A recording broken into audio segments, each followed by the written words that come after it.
الحمد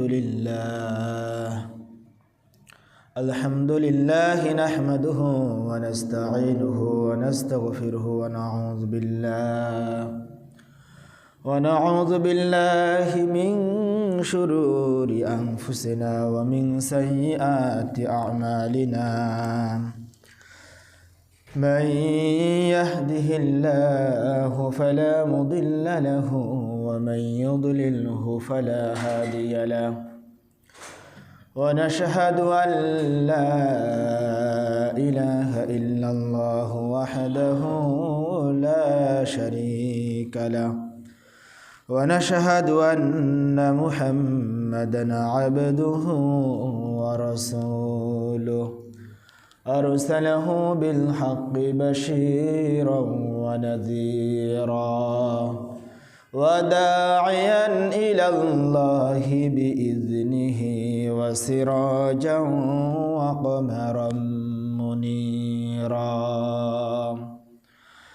أما بعد فقد قال الله تبارك وتعالى في كلامه المجيد وفرقانه الحميد أعوذ بالله من الشيطان الرجيم بسم الله الرحمن الرحيم سبحان الذي أسرى بعبده ليلا من المسجد الحرام إلى المسجد الأقصى الذي باركنا حوله لنريه من آياتنا إنه هو السميع البصير.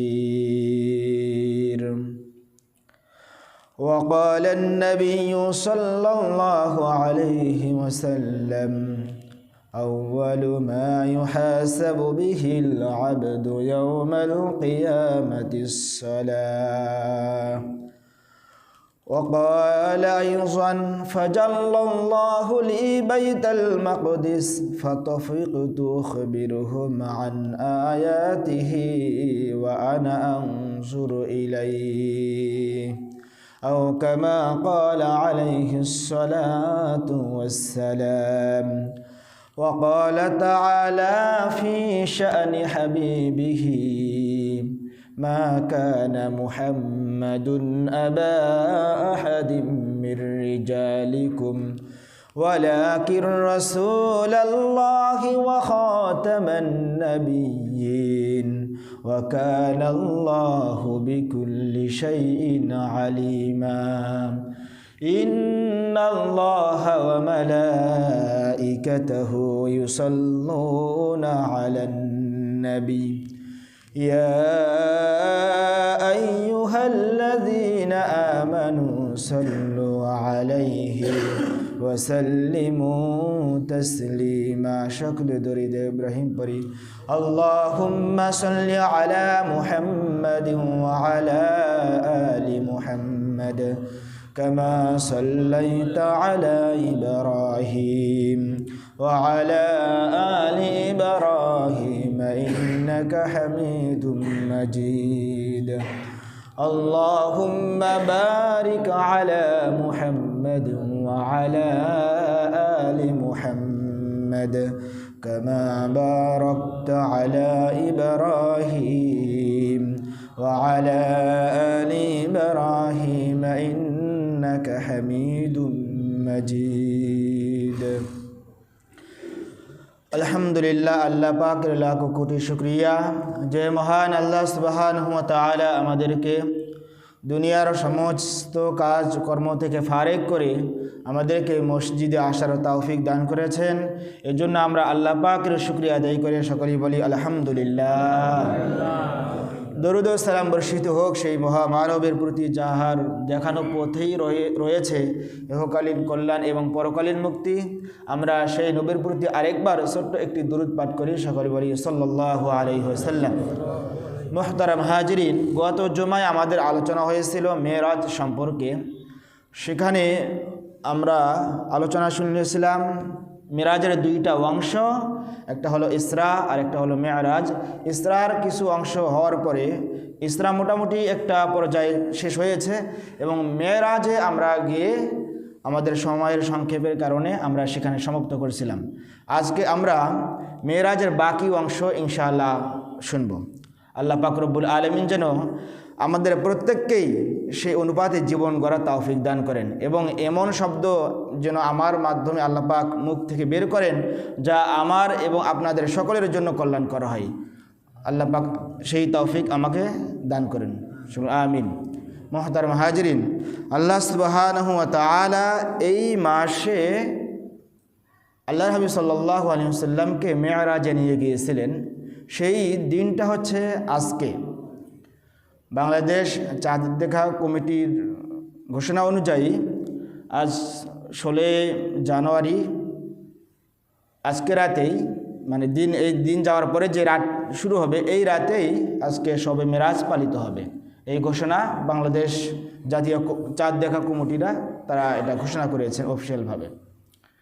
যেহেতু এই মেরাজ আরবি সব হুকুম আহকামগুলো এগুলো আরবি মাসের সাথে সম্পৃক্ত, এর জন্য এটা চাঁদ দেখার উপর নির্ভরশীল। তো সে আজকেই শবে মেরাজ পালিত হবে। তবে আমাদেরকে মনে রাখতে হবে শবে মেরাজ উপলক্ষে কোনো ধরনের ফরজ বা ওয়াজিব কোনো ইবাদত নেই। আমরা এই রাত্রে অন্য রাত্রে যেমনভাবে আমরা ইবাদত করতে করি সেইভাবেই আমরা এই রাত্রেও ইবাদত করতে পারবো। তবে নির্ধারিত কোনো নামাজ বা শবে মেরাজ উপলক্ষে যে রোজা, হাজারি রোজা নামে একটি প্রচলিত আছে যে শবে মেরাজের একটি রোজা রাখলে 1000 দিনের সওয়াব পাওয়া যায়, এরকম একটি কথা প্রসিদ্ধ আছে। তবে এটা কোনো হাদিস বা কোনো তাফসীর গ্রন্থে আসেনি। এই জন্য আমরা রোজা রাখতে পারি। রাসূল আকরাম সাল্লাল্লাহু আলাইহি ওয়াসাল্লাম রজব মাসে অনেক রোজা রেখেছেন। রজব, শাবান এই মাসগুলোতে আল্লাহর হাবিব সাল্লাল্লাহু আলাইহি ওয়াসাল্লাম বেশি বেশি রোজা রাখছেন। আমরা সেই হিসাবে রোজা রাখতে পারি। তবে শবে মেরাজ উপলক্ষে যে রোজা রাখতে হবে এরকম না। আল্লাহর হাবিব সাল্লাল্লাহু আলাইহি ওয়াসাল্লাম এই মাসে মেরাজে গিয়েছিলেন। তাকে তার ঘর থেকে ফেরেশতা বের করে বাইতুল্লাহর কাছে নিয়ে যাওয়ার পরে তার সিনা মোবারক চাক করেন। এরপরে তার হাত পরিষ্কার করে সেখানে ঈমান এবং হিকমত ঢেলে দিয়ে আবার বক্ষকে আগের অবস্থায় ফিরিয়ে দিয়ে আল্লাহর হাবিব সাল্লাল্লাহু আলাইহি ওয়াসাল্লামকে বোরাকে করে বাইতুল মুকাদ্দাস পর্যন্ত নিয়ে যান। এটাকে বলা হয় ইসরা। এরপরে বাইতুল মুকাদ্দাসে গিয়ে আল্লাহর হাবিব সাল্লাল্লাহু আলাইহি ওয়াসাল্লাম তিনি সমস্ত নবীদেরকে নিয়ে নামাজ পড়াইছিলেন। এখান থেকে আমরা একটা শিক্ষা পাই যে আল্লাহর পাক রব্বুল আলামিন রাসূল আকরাম সাল্লাল্লাহু আলাইহি ওয়াসাল্লামকে জানিয়ে দিয়েছেন, নবী আপনার মাধ্যমে সর্বশেষ যে নবুয়ত এটা আপনাকে আজকে আমি জানিয়ে দিলাম। আপনারই হাতে এখন এই নবুয়তের সর্বশেষ দায়িত্ব, কারণ সব নবীরা আপনার পিছনে আজকে কি নামাজ পড়তেছে। সুবহানাল্লাহ। এরপরে সেখান থেকে আল্লাহ নবী সাল্লাল্লাহু আলাইহি ওয়াসাল্লামকে প্রথম আসমানে, দ্বিতীয় আসমান, চতুর্থ আসমান, এভাবে সপ্তম আসমান পর্যন্ত আমরা গত জুম্মায় আলোচনা শুনেছি। সপ্তম আসমানে একটা ঘর আছে যেটাকে বলা হয় বাইতুল মামুর। কাবা ঘর যেমন মুসলমান মানুষ তাওয়াফ করে, তো সপ্তম আসমানে এরকম একটা ঘর আছে যেখানে ফেরেশতাগণ তাওয়াফ করেন। আল্লাহর হাবিব সাল্লাল্লাহু আলাইহি ওয়াসাল্লাম বলেন সেই বাইতুল মামুরের বিষয়ে, ওয়াইজা হুয়া ইয়াদখুলুহু কুল্লা ইয়াউমিন ৭০,০০০ মালাকিন লা ইয়াউদুনা ইলাইহি, যে বাইতুল মামুরে এমন ৭০,০০০ ফেরেশতা সেখানে তাওয়াফ করার জন্য আসেন। তারা তাওয়াফ করার পরে যে চলে যান, ভবিষ্যতে তারা আর কখনোই এই তাওয়াফের জন্য আসবেন না। সুবহানাল্লাহ। তার প্রতিদিন ৭০,০০০ ফেরেশতা সেখানে তাওয়াফ করেন এবং এই ফেরেশতা যাওয়ার পরে প্রতিদিন যে ৭৭,০০০ ফেরেশতা তাওয়াফ করেন, এনারা আর কখনোই আসবেন না। তাহলে বোঝেন যে আল্লাহ পাক রব্বুল আলামিন কত অসংখ্য অগণিত ফেরেশতা আল্লাহ পাক সৃষ্টি করেছেন। সুবহানাল্লাহ। অনেক ফেরেশতা আছেন, তারা শুধু দাঁড়িয়ে দাঁড়িয়ে আল্লাহ পাকের তাসবিহ পাঠ করতে থাকবেন, তারা কিয়ামত পর্যন্ত দাঁড়িয়েই থাকবেন। অনেক ফেরেশতা আছে তারা রুকুতে আল্লাহ পাকের তাসবিহ পাঠ করতে আছে, তারা কিয়ামত পর্যন্ত রুকুতেই থাকবে। আবার অনেক আছেন যে যারা সিজদায় আছেন, তো সিজদাতেই কিয়ামত পর্যন্ত তারা থাকবেন। এভাবে আল্লাহ পাক রব্বুল আলামিন অসংখ্য ফেরেশতা তৈরি করেছেন। এবং এই বাইতুল মামুরে আমরা গত জুম্মায় শুনেছিলাম যে হজরতে ইব্রাহিম আলাইহিস সালামের সাথে নবী করিম সাল্লাল্লাহু আলাইহি ওয়াসাল্লামের কথোপকথন হয়েছিল। সেখানে আল্লাহর নবী ইব্রাহিম আলাইহিস সালাম নবী করিম সাল্লাল্লাহু আলাইহি ওয়াসাল্লামকে বেশ কিছু উপদেশ দিয়েছিলেন। এর মধ্যে তিনি আমাদেরকে উপদেশ দিয়েছেন যে তোমার উম্মতকে বলবে তারা যেন জান্নাতের মধ্যে গাছ লাগায়। আমাদের মনে আছে গাছ লাগানোর কথা? তা কিভাবে গাছ লাগাবো? তিনি বলে দিয়েছেন যে তোমার উম্মত যেন বেশি বেশি করে তাসবিহ পড়ে, সুবহানাল্লাহ, আলহামদুলিল্লাহ, লা ইলাহা ইল্লাল্লাহু, আল্লাহু আকবার। এই তাসবিহটা যেন বেশি বেশি পাঠ করে। তাহলে আমরা এই মিরাজ থেকে এইটাও আমরা মনে রাখবো যে আমাদেরকে জান্নাতে গাছ লাগাতে হবে। গাছ তো আল্লাহ পাক কিছু দিয়েছেন, আরও এটার সৌন্দর্য বর্ধনের জন্য আমাদেরকে কিছু আমল করতে হবে। সেই আমলগুলোর মধ্যে সুবহানাল্লাহ, আলহামদুলিল্লাহ, লা ইলাহা ইল্লাল্লাহু, আল্লাহু আকবার। আমরা হাঁটতেছি, ফিরতেছি, বসে আছি, অযথা আমরা বসে আছি, চুপ করে বসে আছি, চুপ করে না বসে থেকে একটু মুখটা চালু রাখি, সুবহানাল্লাহ, আলহামদুলিল্লাহ, লা ইলাহা ইল্লাল্লাহ, আল্লাহু আকবার। কোনো কষ্ট নাই, কিন্তু দেখেন সওয়াব কত বড়। এরপরে আমরা আরও তাসবিহ পড়তে পারি যে সুবহানাল্লাহি ওয়া বিহামদিহি সুবহানাল্লাহিল আযীম। এটার ফজিলত তো আরও অনেক, যে জবানে পড়তে এটা হালকা, মিজানের পাল্লায় অনেক ভারী হবে এবং আল্লাহ পাকের কাছে এই তাসবিহটা অনেক প্রিয়। এবং এই তাসবিহটা ইমাম বুখারী রহমতুল্লাহ আলাইহি তার বুখারী শরীফের শেষ হাদিস হিসেবে এটাইকে নিয়ে এসেছেন তিনি, যে সুবহানাল্লাহি ওয়া বিহামদিহি সুবহানাল্লাহিল আযীম। এই তাসবিহটা আমরা বেশি বেশি পাঠ করব ইনশাআল্লাহ। এরপরে এই বাইতুল মামুর থেকে এর উপরে ওঠেন সিদরাতুল মুনতাহায় আল্লাহর হাবিব সাল্লাল্লাহু আলাইহি ওয়াসাল্লাম। তো সিদরাতুল মুনতাহা এর পরিচয় হচ্ছে, সিদরাতুল মানে বড়ই গাছ, আর মুনতাহা মানে সর্বশেষ স্থান। তার মানে সিদরাতুল মুনতাহা বলা হয় এই কারণে যে দুনিয়া থেকে যত ফেরেশতা ওঠানামা করে, এই ফেরেশতাদের সর্বশেষ জায়গা হলো সিদরাতুল মুনতাহা। এর উপরে আর কোনো ফেরেশতা উপরে উঠতে পারে না, এটাই তাদের লাস্ট, এটা স্টেশন। তো এই সিদরাতুল মুনতাহার কাছে আল্লাহর হাবিব সাল্লাল্লাহু আলাইহি ওয়াসাল্লাম হযরত জিবরাইল আলাইহিস সালামকে তার নিজ আকৃতিতে দেখেছেন। সুবহানাল্লাহ। হাদিসে আসছে যে জিবরাইল আলাইহিস সালাম তার এত বিশাল দেহ যে নবী করিম সাল্লাল্লাহু আলাইহি ওয়াসাল্লাম বলেন ফাসাদ্দা উফুকাস সামা, তার আকৃতি, তার ডানা যেন মহাকাশের এক প্রান্ত থেকে আরেক প্রান্ত পর্যন্ত ঢেকে নিয়েছে। সুবহানাল্লাহ। লাহু সিত্তু মিয়াতি জানাহিন, তিনি বলেন যে তার ৬০০ ডানা আছে। হযরত জিবরাইল আলাইহিস সালামের ৬০০ ডানা আছে।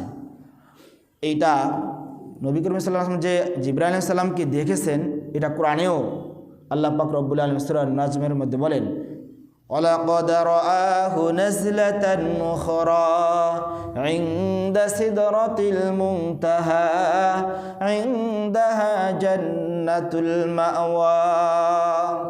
তিনি আরেকবার তাকে দেখেছেন সিদরাতুল মুনতাহা সেখানে, এবং তার পাশেই রয়েছে জান্নাতুল মাওয়া। সিদরাতুল মুনতাহার পাশে আছে জান্নাতুল মাওয়া। সেখানে জিবরাইল আলাইহিস সালামকে আল্লাহ রাসূল সাল্লাল্লাহু আলাইহি ওয়াসাল্লাম দ্বিতীয়বার দেখেছেন। তার মানে প্রথমবার দেখেছেন তিনি দুনিয়াতে। যখন প্রথমবার দুনিয়াতে আল্লাহ রাসূল সাল্লাল্লাহু আলাইহি ওয়াসাল্লাম জিবরাইল আলাইহিস সালামকে তার নিজস্ব আকৃতিতে দেখেন, তখন হাদিসে আসছে যে রাসূল সাল্লাল্লাহু আলাইহি ওয়াসাল্লাম বেহুশ হয়ে গেছিলেন। কারণ এত বিশাল দেহের অধিকারী মানে ফেরেশতাকে দেখলে তিনি দেখে আল্লাহ রাসূল সাল্লাল্লাহু আলাইহি ওয়াসাল্লাম ভয় পেয়েছিলেন, তিনি অজ্ঞান হয়ে গেছিলেন। এরপরে আল্লাহ হাবিব সাল্লাল্লাহু আলাইহি ওয়াসাল্লাম এই সিদরাতুল মুনতাহা থেকে আবার উপরের দিকে ওঠেন।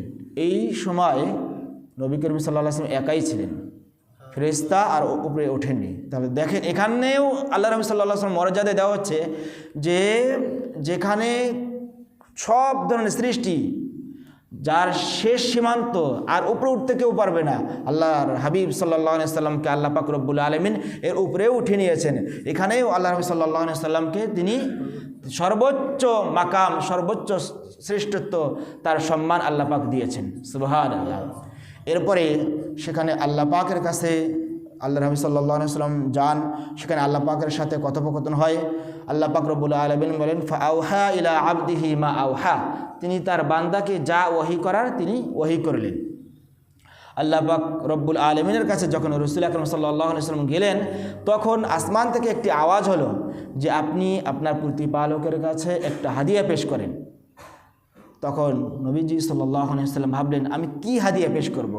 তিনি তো সব কিছুর মালিক, আল্লাহুল গনিয়্যু ওয়া আনতুমুল ফুকারা। তিনি বলেছেন যে আল্লাহই হচ্ছেন ধনী আর তোমরা সকলেই ফকির। আমি আল্লাহ পাকের কাছে কি হাদিয়া পেশ করব? তখন তিনি সিজদায় পড়ে গেলেন। সিজদায় যাওয়ার পরে আল্লাহ পাক রব্বুল আলামিন নবীজি সাল্লাল্লাহু আলাইহি ওয়াসাল্লামের জবান মোবারক থেকে কিছু বাক্য বের করলেন। নবী সাল্লাল্লাহু আলাইহি ওয়াসাল্লাম তিনি যে বাক্যগুলো পাঠ করলেন, সেই বাক্যগুলো আমরা নামাজের মধ্যে পাঠ করি। তিনি বলেন, আত-তাহিয়াতু লিল্লাহি ওয়াস-সালাওয়াতু ওয়াত-তাইয়্যিবাত, আত-তাহিয়াতু লিল্লাহ, হে আল্লাহ সমস্ত সম্মান শ্রদ্ধা, আল্লাহ সম্ভাষণ সব কিছু তোমার জন্য, ওয়াস-সালাওয়াতু এবং সমস্ত ইবাদত, সমস্ত নামাজ আল্লাহ তোমার জন্যই, ওয়াত-তাইয়্যিবাত এবং যত ভালো কাজ, যত পবিত্র কাজ আছে আল্লাহ সব কিছু আমি তোমার জন্য তোমার কাছে পেশ করলাম। সুবহানাল্লাহ। এই কথাগুলো আল্লাহ পাক শোনার পরে আল্লাহ পাক রব্বুল আলামিন নবীজি সাল্লাল্লাহু আলাইহি ওয়াসাল্লামকে বললেন, আসসালামু আলাইকা আইয়ুহান নাবিয়্যু ওয়া রাহমাতুল্লাহি ওয়া বারাকাতুহু, হে নবী আপনার প্রতি আমার রহমত, বরকত এবং শান্তি তোমার উপর আমি বর্ষিত করলাম। এই কথা শোনার পরে আল্লাহর হাবিব সাল্লাল্লাহু আলাইহি ওয়াসাল্লাম তিনি দেখলেন যে আল্লাহ পাক রব্বুল আলামিন শুধু আমার প্রতি রহমত, বরকত এবং শান্তি বর্ষণ করেছেন, আমার উম্মতের দিকে তিনি প্রেরণ করেননি। তখন আল্লাহর হাবিব সাল্লাল্লাহু আলাইহি ওয়াসাল্লাম আল্লাহ পাক রব্বুল আলামিনকে লক্ষ্য করে তিনি আবেদন করে বললেন, আসসালামু আলাইনা ওয়া আলা ইবাদিল্লাহিস সালিহিন, হে আল্লাহ শুধু আমার উপরে কেন, আমাদের সকলের উপরে এবং যারা সৎ বান্দা আল্লাহ তুমি তাদের প্রতিও তোমার এই শান্তি বর্ষণ করুন।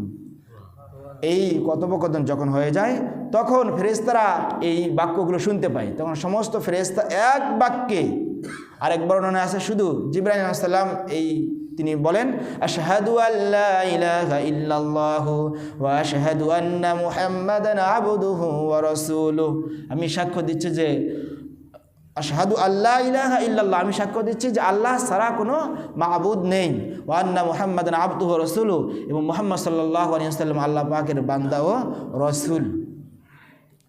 এই যে নবীজি সাল্লাল্লাহু আলাইহি ওয়াসাল্লাম মিরাজে গিয়ে কথোপকথন হলো, এইটাকেই আমাদের নামাজের মধ্যে আবার রাখা হয়েছে।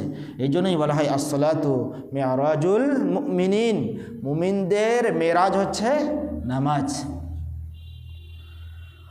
এরপরে আল্লাহর হাবিব সাল্লাল্লাহু আলাইহি ওয়াসাল্লাম তিনি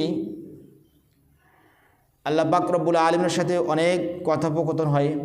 এরপরে আল্লাহ পাক রব্বুল আলামিন বেশ কিছু হাদিয়া দেন, নিজ হাতে নিজে স্বয়ং, কোনো ফেরেশতার মাধ্যমে না, আল্লাহ পাক রব্বুল আলামিন নিজে রাসূল আকরাম সাল্লাল্লাহু আলাইহি ওয়াসাল্লামকে হাদিয়া দেন। তিনটা হাদিয়া, একটা হলো তিনি নামাজ দেন।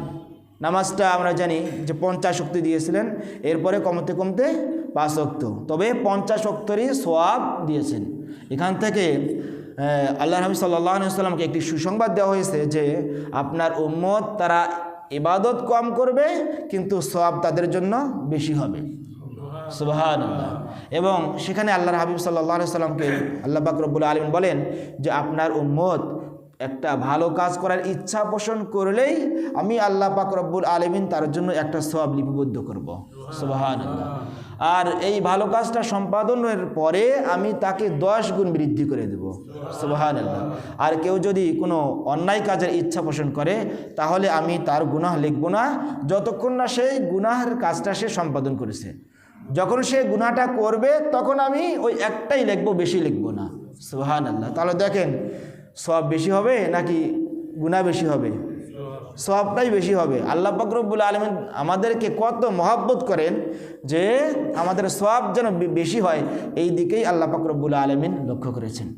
এরপরে আল্লাহ পাক রব্বুল আলামিন নবী করিম সাল্লাল্লাহু আলাইহি ওয়াসাল্লামকে সূরা বাকারার শেষ 2 আয়াত দিয়েছেন। তাফসিরে মারিফুল কোরআনে এসেছে যে এই 2 আয়াত সূরা বাকারার শেষ 2 আয়াত, এই 2 আয়াত আল্লাহ পাক রব্বুল আলামিন আসমান জমিন তৈরি করার 2000 বছর আগেই আল্লাহ পাক রব্বুল আলামিন নিজ হাতে এটা লিপিবদ্ধ করেছেন। সুবহানাল্লাহ।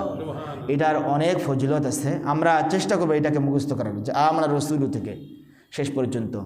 এটার ফজিলত, এটা তাহাজ্জুদের স্থলাভিষিক্ত। কোনো ব্যক্তি যদি তাহাজ্জুদ নামাজ না পড়েন কিন্তু ঈশার নামাজের পরে এই আয়াত দুটাকে তেলাওয়াত করে যদি ঘুমিয়ে যান, যদি তারা তাহাজ্জুদ নামাজ নাও পড়েন, আল্লাহ পাক রব্বুল আলামিন তাহাজ্জুদের সওয়াব তার আমলনামায় লিপিবদ্ধ করবেন। সুবহানাল্লাহ। এমনকি হযরতে আলী রাদিয়াল্লাহু আনহু তিনি বলেছেন, যেই ব্যক্তির জ্ঞান আছে, যার বুদ্ধি আছে, সে কখনোই এই 2 আয়াত না পড়ে ঘুমাবে না।